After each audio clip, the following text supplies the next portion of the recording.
नमस्कार मेरे प्यारे दोस्तों, कैसे हैं आप सभी लोग। उम्मीद है आप सभी लोग अच्छे स्वस्थ और मस्त होंगे। सो प्यारे बच्चों, आज की क्लास में जो चीज़ मैं आपको सिखाऊंगा यह आपको कोई भी नहीं सिखाया होगा। तो आज की क्लास में क्या चीज़ मैं आपको सिखाऊंगा, इसके लिए आपको वीडियो को शुरू से लेकर लास्ट तक देखना होगा।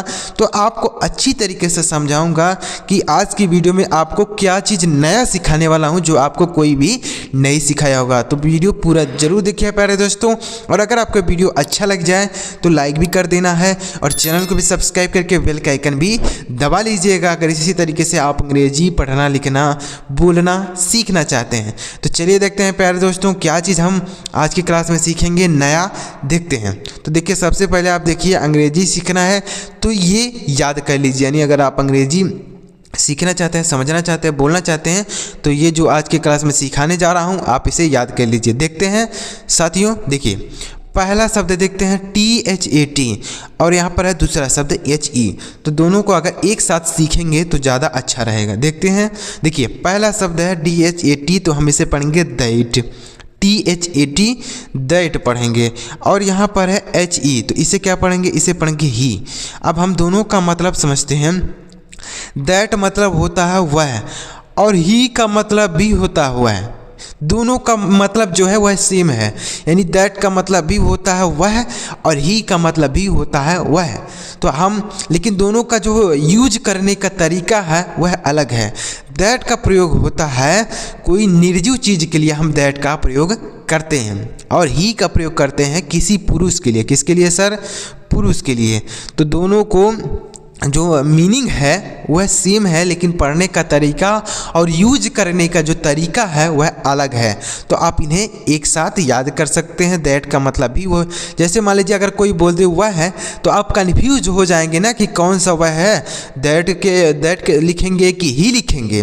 तो आप ऐसे इन्हें याद कर सकते हैं। दोनों का मीनिंग सेम है। दैट का मतलब भी होता है वह और ही का मतलब भी होता है वह, लेकिन यह निर्जीव चीज़ों के लिए प्रयोग होता है और यह पुरुष के लिए प्रयोग होता है। ही पुरुष के लिए प्रयोग किया जाता है। आगे देखते हैं, अगला शब्द है, नया चीज़ आपको सीखने को मिलेगा प्यारे मित्रों की नहीं, यह आपको कोई भी नहीं बताया होगा। आपको यह नया चीज़ मैं आपको बता रहा हूँ, देखिएगा। आगे देखते हैं NO और NOT। तो ये देखिए, NO इसे पढ़ेंगे नो, और यहाँ पर है NOT, इसे भी हम इसे नोट पढ़ेंगे, NOT नोट। अब देखिए, नो का मतलब होता है नहीं और नोट का मतलब भी होता है नहीं। दोनों का मीनिंग सेम होता है। नो का मतलब भी नहीं होता है और नॉट का मतलब भी नहीं होता। दोनों को हम अंग्रेजी बोलने में यूज़ करते हैं। जैसे अगर आपसे कोई कुछ पूछता है तो आप एक शब्द में बोल सकते हैं नो। क्या बोल सकते हैं? नो। जैसे आपसे कोई कुछ कहे कि क्या आप खाना खाएंगे, तो आप क्या कहेंगे? नो। एक शब्द में अगर आप जवाब देना चाहते हैं तो आप बोल सकते हैं नो, लेकिन अगर आप पूरा बोलना चाहते हैं तो आप बोलेंगे नोट। जैसे आप बोलेंगे I am not eat food, मैं खाना नहीं खाऊंगा, तो ऐसे आप बोल सकते हैं। तो अगर आप पूरा सेंटेंस बोलना चाहेंगे तो नॉट का प्रयोग करेंगे, और अगर आप केवल एक शब्द बोलना चाहते हैं, एक शब्द में जवाब देना चाहते हैं तो नो का प्रयोग कर देंगे। तो ऐसे आप इन दोनों का यूज कर सकते हैं। दोनों का मीनिंग जो होगा वह सेम होता है। आगे देखते हैं, अगला क्या है ON। तो इसे पढ़ेंगे, देखिएगा 8। अब देखिए क्या पढ़ेंगे, ON इसे हम पढ़ेंगे ऑन। ON ऑन पढ़ेंगे, और AT इसे पढ़ेंगे 8। अब देखिएगा, ऑन मतलब होता है पर, और ऐट का मतलब भी होता है पर। दोनों को पर ही पढ़ते हैं, यानी दोनों का मीनिंग ही पर होता है, लेकिन इन दोनों का यूज करने का जो तरीका है, यानी अंग्रेजी बोलने में जो प्रयोग किया जाता है वह अलग अलग होता है। कैसे? जैसे कोई चीज़ किसी चीज़ के ऊपर है, जैसे मान लीजिए टेबल है, इसके ऊपर एक गेंद है, तो यह टेबल के ऊपर है तो इसके लिए हम ऑन का प्रयोग करते हैं। जैसे the ball is on the table, यानी गेंद मेज पर है, तो ऑन का प्रयोग करेंगे। और इसका प्रयोग होता है किसी छोटे स्थान के लिए, जैसे स्टेशन पर ऑन नहीं प्रयोग करेंगे, एट प्रयोग करेंगे। वहाँ पर ऑन का प्रयोग नहीं करेंगे। एट दी स्टेशन घर पर, एट दी होम स्कूल पर, एट दी स्कूल। ऐसे आप इन्हें याद कर सकते हैं। तो यहाँ पर ऑन का मतलब भी पर होता है, ऐट का मतलब भी पर होता है, लेकिन ऑन का प्रयोग होता है कोई चीज़ किसी चीज़ के ऊपर रहे तो ऑन का, और यहाँ पर ऐट है, ऐट छोटे स्थान के लिए प्रयोग किया जाता है। आगे देखते हैं, अगला क्या है IN। तो इसे पढ़ेंगे इन। आई एन इन पढ़ेंगे और आई एन टी ओ इसे इंटू पढ़ेंगे। क्या पढ़ेंगे? इंटू। और इन मतलब होता है में, इन का मतलब में होता है और इंटू का मतलब भी में होता है, दोनों का मीनिंग सेम होगा। यानी इन का मतलब भी में होता है, इंटू का मतलब भी में होता है, लेकिन जब दोनों का यूज करने का जो तरीका है वह अलग है। समझते हैं कैसे कहाँ यूज होता है? तो इन का मतलब होता है जैसे मान लीजिए आप कमरे के अंदर हैं, जैसे आप कमरे में हैं, तो अगर आप कमरे में पहले से हैं तो उसके लिए हम इन का प्रयोग करेंगे। किसका प्रयोग करेंगे? इन का प्रयोग। यानी अगर आप कमरे में पहले से हैं तो इन का प्रयोग। अगर आप कमरे में आ रहे हैं, कमरे में अभी है नहीं, कमरे में प्रवेश कर रहे हैं, तो इसके लिए इंटू का प्रयोग करेंगे। समझ में आया प्यारे साथियों?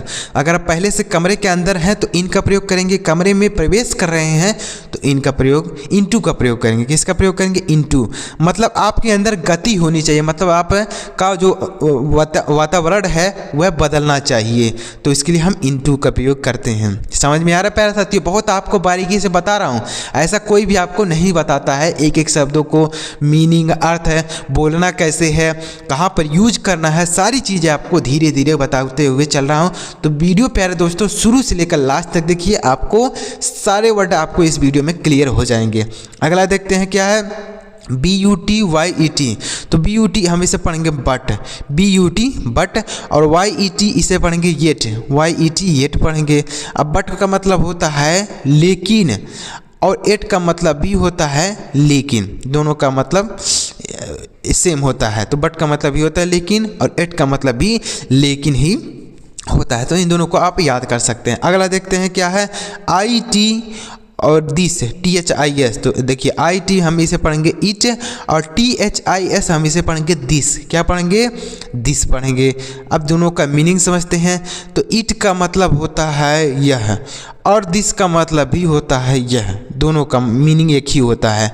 यानी दिस का मतलब भी यह होता है और इट का मतलब भी यह होता है। दिस का प्रयोग होता है किसी चीज़ को हम मतलब अपनी उंगली से इंडिकेट करके बताते हैं, तो इसके लिए हम दिस का प्रयोग करते हैं। जैसे दिस इज़ अ पेन, यह एक पेन है, तो मतलब हम अपनी उंगली से ऐसे इशारा करके बताएंगे कि यहाँ पर एक पेन है, तो इशारा ऐसे करेंगे। और इट का प्रयोग होता है कोई भी चीज़ है, निर्जीव चीज़ है, उसके लिए हम इट का प्रयोग कर देते हैं। जैसे यह एक साइकिल है, इट इज़ अ साइकिल, यह एक साइकिल है, इट इज़ अ साइकिल। तो ये दिस का प्रयोग होता है कोई चीज़ इंडिकेट करने के लिए, मतलब हम अपनी उंगली से बताते हैं कि यह एक चीज़ है, कोई चीज़ है, तो दिस का प्रयोग करते हैं। और इट का प्रयोग होता है कोई निर्जीव चीज़ है, उसके लिए हम इट का प्रयोग कर देते हैं। अगला है TO, तो हम इसे पढ़ेंगे टू, और यहाँ पर है FROM, इसे पढ़ेंगे फ्रॉम, FROM फ्रॉम, तो इसे पढ़ेंगे फ्रॉम। अब देखते हैं दोनों का मतलब, टू का मतलब भी होता है से, और फ्रॉम का मतलब भी होता है से, दोनों का मीनिंग सेम होता है, दोनों को लेकिन यूज़ करने का तरीका अलग है। जैसे आप मान लीजिए संडे टू मंडे, यानी सोमवार से शुक्रवार, तो आप ऐसे इसका यूज़ कर सकते हैं, सोमवार से शुक्रवार।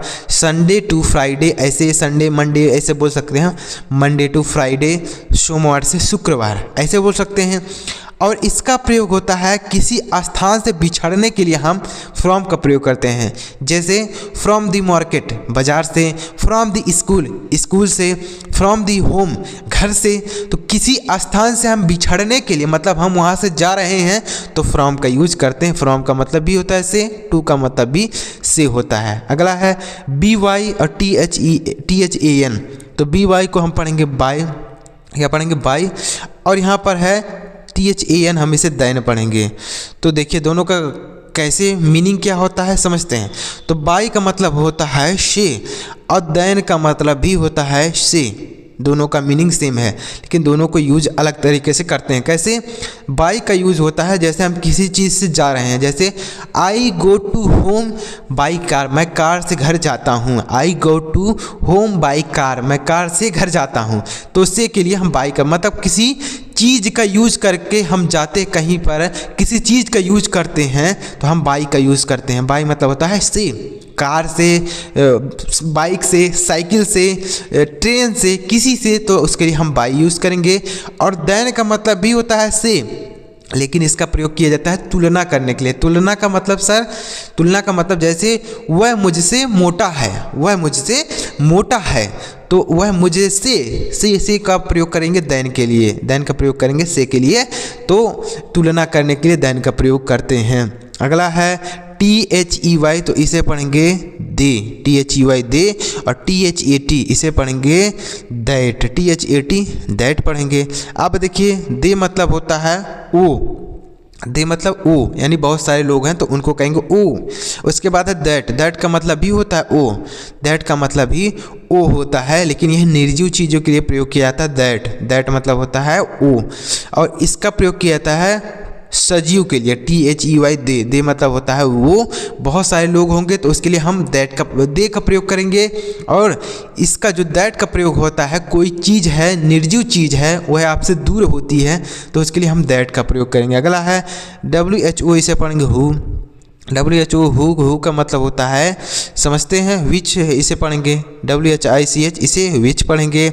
अब देखते हैं दोनों का मतलब, तो हु मतलब होता है कौन, और विच मतलब भी होता है कौन, विच मतलब भी कौन होता है और हु मतलब भी कौन होता है। तो हु का प्रयोग होता है पुरुष के लिए, मतलब पुरुष का मतलब निर्जीव चीज़ों के लिए नहीं होगा, यहाँ पर हु का प्रयोग सजीव चीज़ों के लिए किया जाएगा। जैसे आप कौन हैं, हु आर यू, तो यहाँ पर सजीव चीज़ों के लिए हम हु का प्रयोग करते हैं। और जो विच का प्रयोग होता है यह निर्जीव चीज़ों के लिए होता है, किसके लिए, निर्जीव, जिसमें जान नहीं होती है, उसके लिए विच का प्रयोग करेंगे, और हु का प्रयोग करेंगे सजीव चीज़ों के लिए। आगे देखते हैं SOME, से हम पढ़ेंगे शम, और यहाँ पर है ENY, तो इसे पढ़ेंगे एनी, क्या पढ़ेंगे एनी।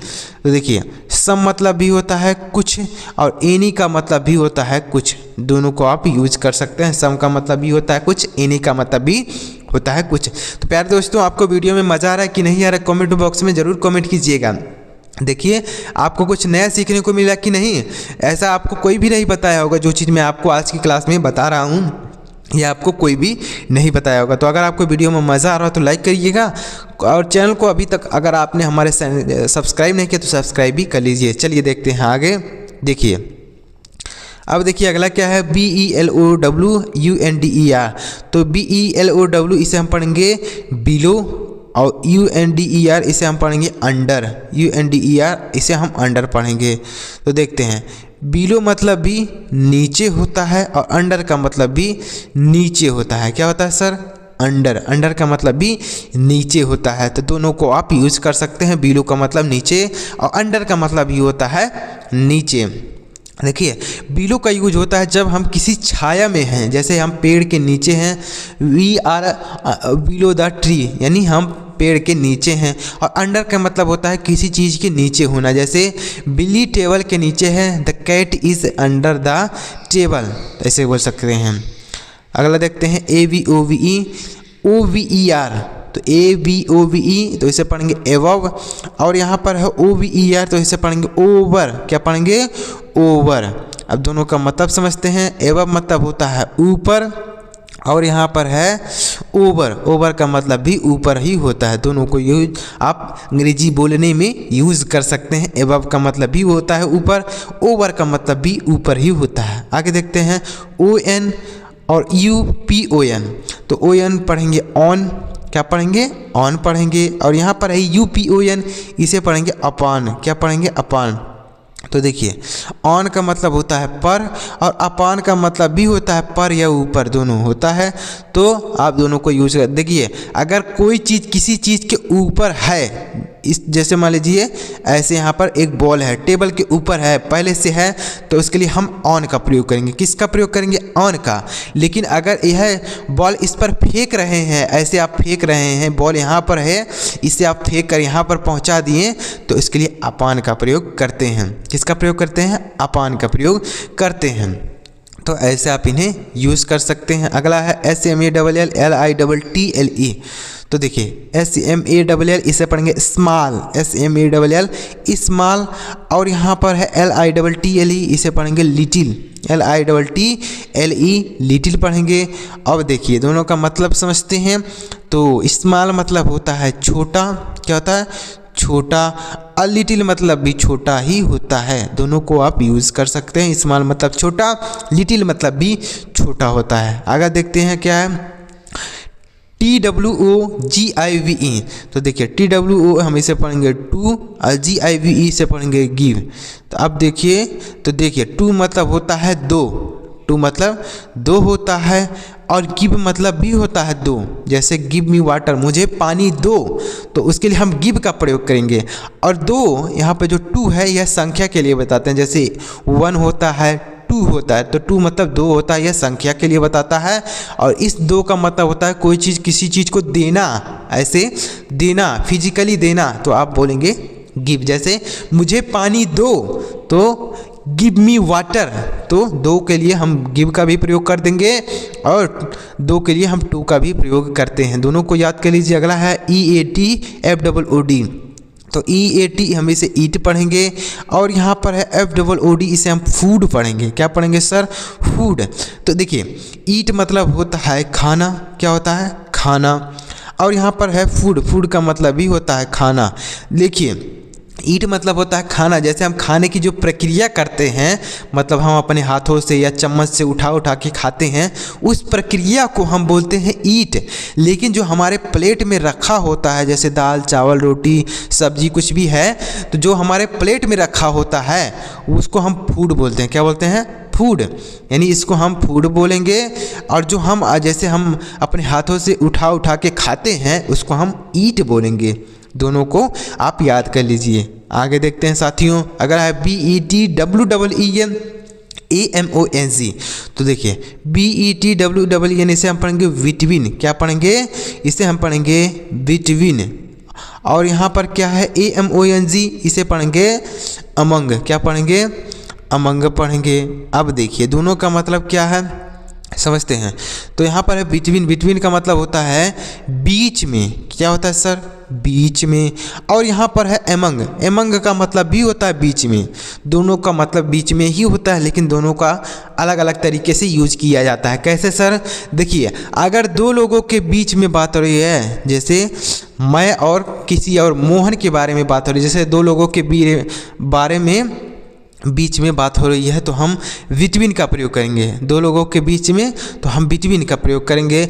और अगर 2 से अधिक, 3 है, 4 है, 5 हैं, 6 हैं, और उनके बीच में अगर हमको बात करना है तो उसके लिए हम एमंग का प्रयोग करेंगे।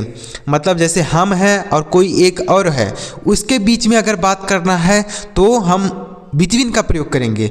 और जैसे हम हैं और 4-5 लोग और हैं, तो हमको अगर बोलना है कि हम बीच में हैं तो हम एमंग का प्रयोग करेंगे। बहुत सारे लोगों के बीच में तो एमंग लिखेंगे। अगला है SINCEFROM। तो SINCE से पढ़ेंगे सिंस। क्या पढ़ेंगे सर? सिंस। और यहाँ पर है FOR, इसे पढ़ेंगे फॉर। FOR for. देखिए दोनों को सिंस मतलब होता है से, और फॉर का मतलब भी होता है से। सिंस का मतलब भी से और फॉर का मतलब भी होता है से, लेकिन दोनों को अलग जगह यूज करते हैं। सिंस का प्रयोग किया जाता है निश्चित समय के लिए। निश्चित समय मतलब कोई समय है वह निश्चित है, जैसे 2 बजे। क्या? 2 बजे, तो आप बोलेंगे सिंस 2 o'clock। क्या बोलेंगे? Since 2 o'clock। लेकिन अगर आप बोल दिए 2 घंटे, तो 2 घंटे के लिए पता नहीं कौन सा घंटा है, तो उसके लिए हम फ्रॉम का प्रयोग करेंगे। क्या प्रयोग करेंगे? फ्रॉम का। तो आप इन दोनों को याद कर सकते हैं। यहाँ पर फ्रॉम नहीं रहेगा, फॉर रहेगा। क्या रहेगा? फॉर। सिंस का मतलब भी होता है से और फॉर का मतलब भी होता है से। तो इन दोनों को आप याद कर सकते हैं। तो उम्मीद कर रहा हूँ प्यारे दोस्तों आपको ये सारे वर्ड अच्छी तरीके से क्लियर हो गए होंगे। आपको इस वीडियो में मज़ा आया होगा। तो वीडियो अगर आपको मज़ा आया हो तो लाइक करिएगा, चैनल को भी सब्सक्राइब करके बेल का आइकन जरूर दबाइएगा। चलिए मिलते हैं प्यारे मित्रों अगली वीडियो में किसी नई टॉपिक के साथ। वीडियो देखने के लिए आपका बहुत बहुत धन्यवाद।